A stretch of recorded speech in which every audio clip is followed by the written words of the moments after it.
हमारे सभी दर्शक बंधुओं को राम राम। तो साथियों, इस सृष्टि में सबसे पहले कौन आया, नारी या पुरुष? कबीर की अद्भुत कथा के माध्यम से इस सृष्टि का रहस्य जानेंगे। तो साथियों, आइए कथा की ओर बढ़ते हैं। अगर आप हमारे चैनल पर पहली बार आए हैं तो चैनल को सब्सक्राइब जरूर कर लें, ताकि इस तरह की ज्ञानवर्धक कथा आपको समय समय पर मिलती रहेगी। तो साथियों, एक बार काशी में एक पंडित आया हुआ था और वह बहुत बड़ा घमंडी था।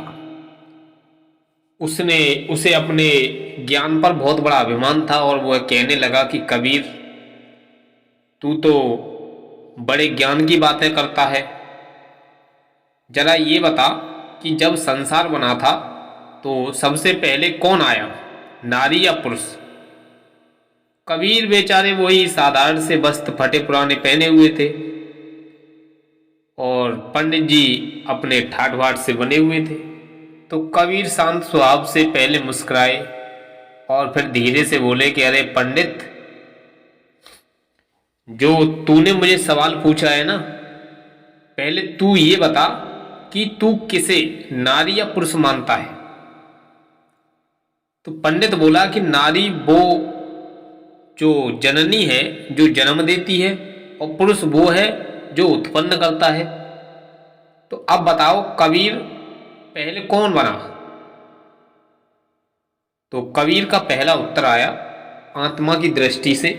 तो कबीर ने कहा कि पंडित जी, तूने देह को देखा है, आत्मा को नहीं देखा है। जब सृष्टि नहीं थी तब ना तू था और ना मैं था, और ना धरती थी, ना आकाश था, ना दिन था, ना रात थी। तो उन्होंने बताया कि ना स्त्री थी, ना पुरुष था, ना दिन था, ना रात थी। केवल एक परम तत्व था, और वही सत्पुरुष और वही सत्य आत्मा, वो जो न दिखे पर सब में है। उसी को संत कबीर दास ने कहा सत्पुरुष। वही पर ब्रह्मा और वही परमात्मा है। तो कबीर जी ने आगे कहा कि पंडित जी, तेरे वेद भी यही कहते हैं कि मतलब मैं एक था फिर अनेक हुआ, और भागवत में भी यही लिखा है कि सृष्टि की शुरुआत परम पुरुष से हुई है, और जब उस परम पुरुष ने इच्छा की तब उससे उसकी शक्ति प्रकट हुई। वही आदि शक्ति है, और वही शक्ति नारी तत्व कहलाया, और वही परम पुरुष पुरुष तत्व कहलाया। तो कबीर बोले कि देखो पंडित जी, जैसे दीपक और लौ दोनों साथ हैं, अगर दीपक ना हो तो लौ कहाँ जाएगी, और लौ ना हो तो दीपक किस काम का। वैसे ही नारी और पुरुष दोनों एक साथ हैं, एक बिना दूसरा अधूरा है। तो कबीर बोले कि नारी को कभी तुच्छ मत समझ लेना पंडित जी, क्योंकि सृष्टि की रचना उस शक्ति से हुई है जिसे वेदों ने माया प्रकृति कहा है। वही नारी तत्व है। तो उन्होंने बताया कि नारी ते सब होए हैं, नारी जन्मदाता, और नारी ही सब सृष्टि का मूल है, नारी ही महिमाता।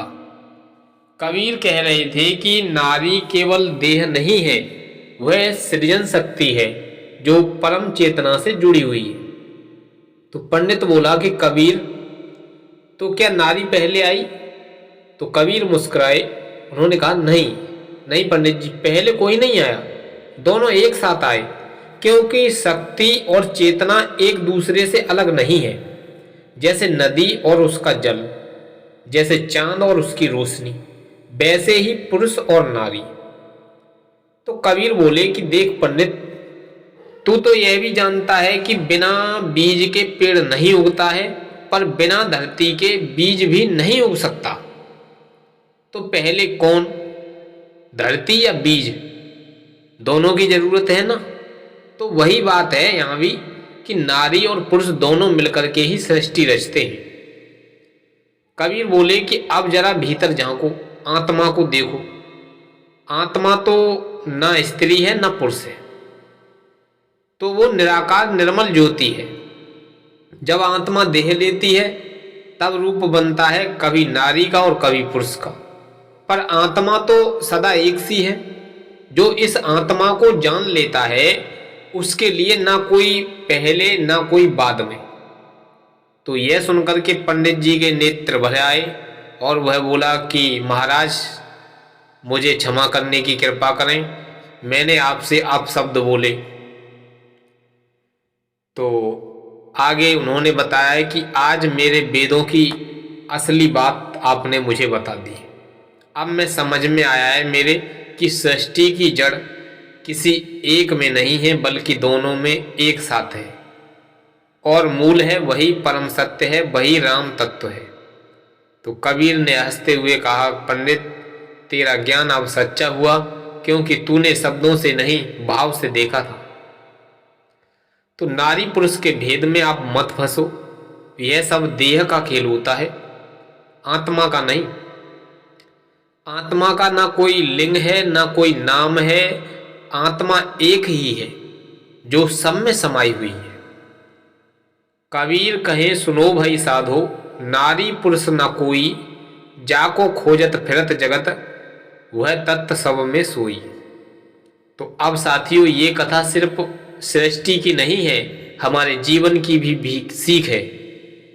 आज लोग घर घर में झगड़ते हैं, नारी कमजोर है पुरुष श्रेष्ठ है, पर कबीर कह रहे हैं कि अरे दोनों में कोई छोटा बड़ा नहीं है, दोनों ही उसी परम सत्य के रूप हैं। जैसे दो पहिया मिलकर के गाड़ी चलती है, वैसे ही नारी और पुरुष मिलकर के ही संसार चलाते हैं। अगर एक भी कमजोर हो जाए तो संतुलन बिगड़ जाता है। इसीलिए संत कबीर का संदेश है कि नारी का सम्मान करो, पुरुष में भी विनम्रता रखो और सबसे ऊपर अपने भीतर की आत्मा को पहचानो। तो साथियों उन्होंने बताया कि जब तू यह समझ जाएगा नारी और पुरुष का भेद, तू देह नहीं आत्मा है ये, तब ना तुझ में नारी बचेगी ना पुरुष, बस एक प्रकाश रहेगा, वही सतपुरुष वही राम तत्व। धीरे से कबीर की वाणी सुनाई देती है, जब नारी न थी न पुरुष था तब कौन था जगत में भाई, जो सब में रम रहे हो वो वही कबीर कहावे सोई। यानी संत कबीर का यह ज्ञान हमें बताता है कि इस सृष्टि का मूल नारी पुरुष नहीं है, बल्कि वह अदृश्य चेतना है जो सब में व्याप्त है। जो उसे जान लेता है वही मुक्त हो जाता है। तो साथियों इस कथा से हमें यही सीख मिलती है कि नारी पुरुष का झगड़ा छोड़ो, आत्मा का ध्यान करो, क्योंकि वही सच्चा तत्व है जो सब में एक समान है। तो हमारे सभी दर्शक बंधुओं को राम राम। और ये कथा कैसी लगी? अगर ये कथा आपके लिए सही लगी हो तो थोड़ा शेयर जरूर कर देना अपने मित्रों के साथ, ताकि उन्हें भी ऐसी जानकारी मिल सके।